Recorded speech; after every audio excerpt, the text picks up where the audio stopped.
Welcome to MojoPlays. Today, we're looking at the 10 scariest moments in the Silent Hill games. Turn back before it's too late.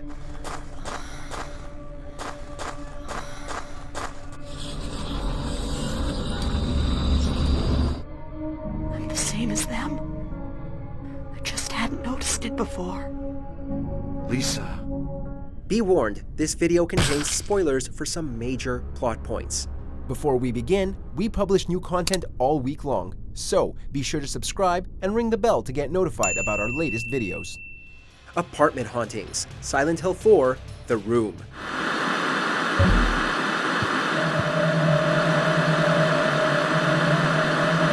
Returning to Henry's apartment initially seems like a reprieve from his forays into the nightmare of the core game, but it slowly proves itself to be anything but.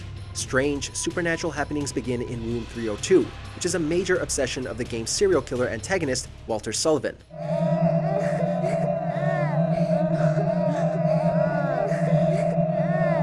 The hauntings are classic horror fare. Objects will move of their own accord, horrific dolls appear on the wall, and the ghost of Walter's victims will make themselves known. The hauntings ensure that there's nowhere you feel at ease in Silent Hill 4, and that even the most ordinary surroundings are terrifying in the other world. Everything. PT.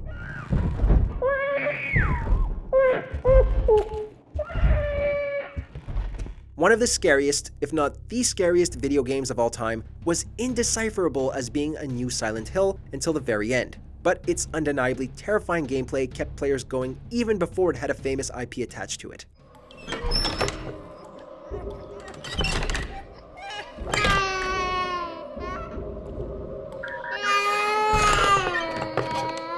PT sees you simply exploring the same corridor over and over again while getting terrorized by the ghost of a woman named Lisa.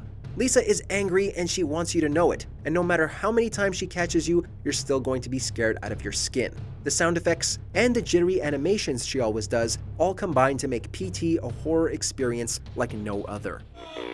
Don't touch that dial now, we're just getting started. Retrieve the rifle. Giant Aileen Head, Silent Hill 4, The Room. Aileen is Henry's next-door neighbor, and much like Room 302 itself, she's something of a fixation for Sullivan.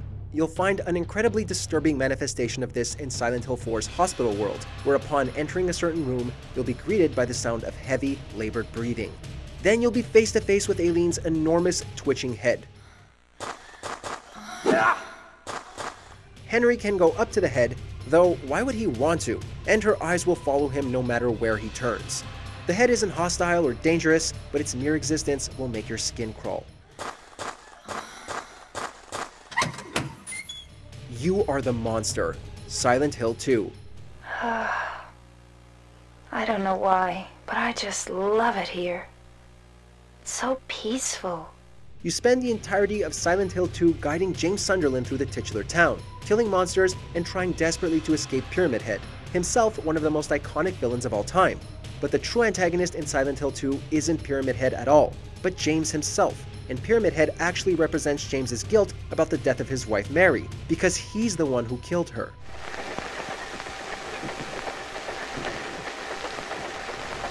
The moment where you finally learn this from a grainy videotape, despite not being a jump scare, remains one of the most horrifying and uncomfortable plot twists of all time.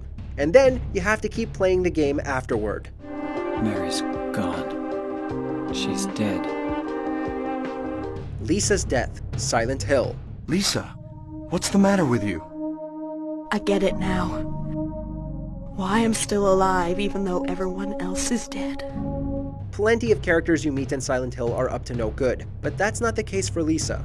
Lisa is an innocent nurse caught up in the nightmarish otherworld, and her encounters with Harry as one of the only somewhat normal people are definitely a relief.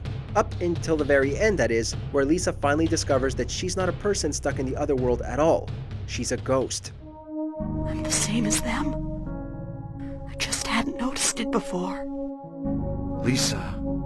The gruesome cutscene that follows, as Harry tries to flee Lisa in horror, shows blood running down her face as she collapses.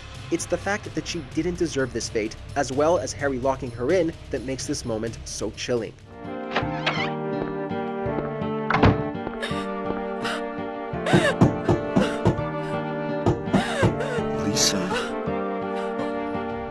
Borley Haunted Mansion, Silent Hill 3. Welcome to the Borley Haunted Mansion. We're so glad you came. The lakeside amusement park where much of Silent Hill 3 takes place wouldn't be complete without a haunted house, and since this attraction is in the middle of the world's scariest town, it's got a lot to live up to. It starts off smoothly enough. The house's tour guide even tells some jokes, but things quickly take a turn for the worse when Heather finds herself running through the hallowed halls from an ominous red light. Everyone really likes you. They want you to stay with them forever. Like so many things in Silent Hill, it's never clear what the light is, just that getting caught by it is something you definitely want to avoid. And of course, it leads you into a room full of monsters.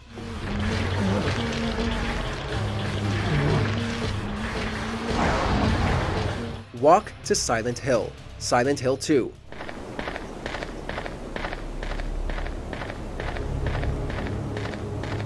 While many people end up in Silent Hill by accident, James travels there on purpose, but when he first arrives at Toluca Lake, he still has quite the walk ahead of him to get into town. Since this was the second game, we knew we were in store for something disturbing, and this opening was definitely that.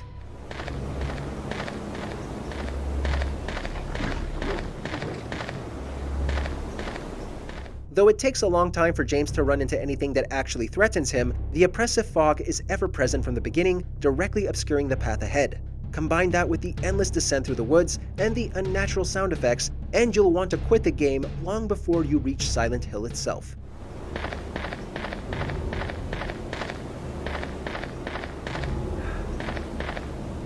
Scarlet, Silent Hill, Homecoming.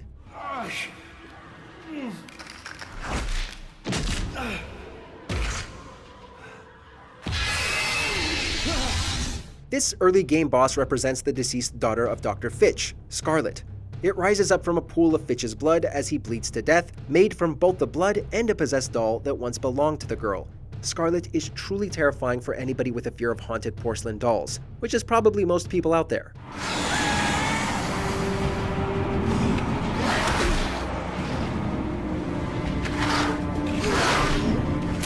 Tall and spider-like, it's a frightening and formidable fight, with Alex still not quite wise to what's going on, and showcases some of the series' best boss design. Homecoming is often overlooked, but it certainly doesn't skimp on the scares.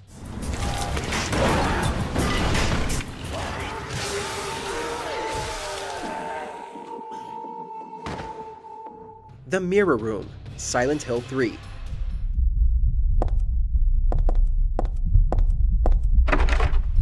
Heather Mason isn't a big fan of mirrors, so of course, you weren't going to get through the entirety of Silent Hill 3 without that fear manifesting itself in full force. Heather ends up trapped in a room with a giant mirror making up one of the walls, face to face with herself, and then she starts to change.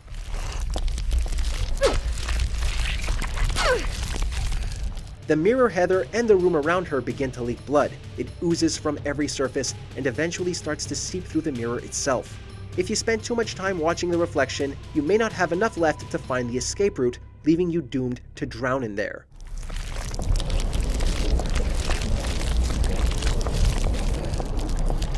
Before we reveal our scariest pick, here are a few honorable mentions.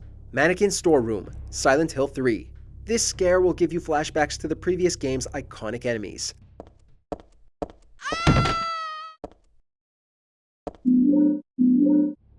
Pyramid Head's true first appearance, Silent Hill 2, because seeing him behind those bars is unbearably ominous.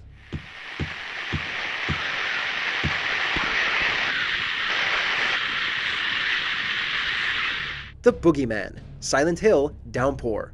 This child's fear of the Boogeyman came true in an incredibly gruesome way. Though you have regret, you can't just forget. You alone decide your fate.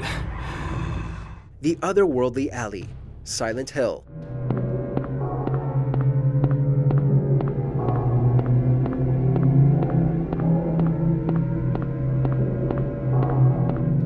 The original game may not be quite as well regarded as its immediate sequel, but it's a masterclass in horror nonetheless. That's never clearer than in the very first time we ever transition from the real world to the other world, where most of the games take place. Searching for his daughter Cheryl, Harry follows her into an alleyway that steadily transforms into the Silent Hill of Nightmares.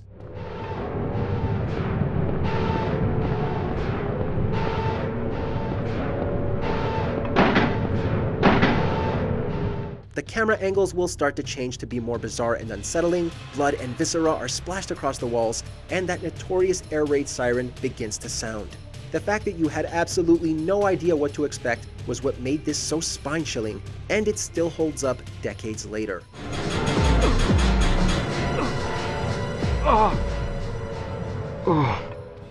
Thanks for watching. If you enjoyed the video, there's more where that came from.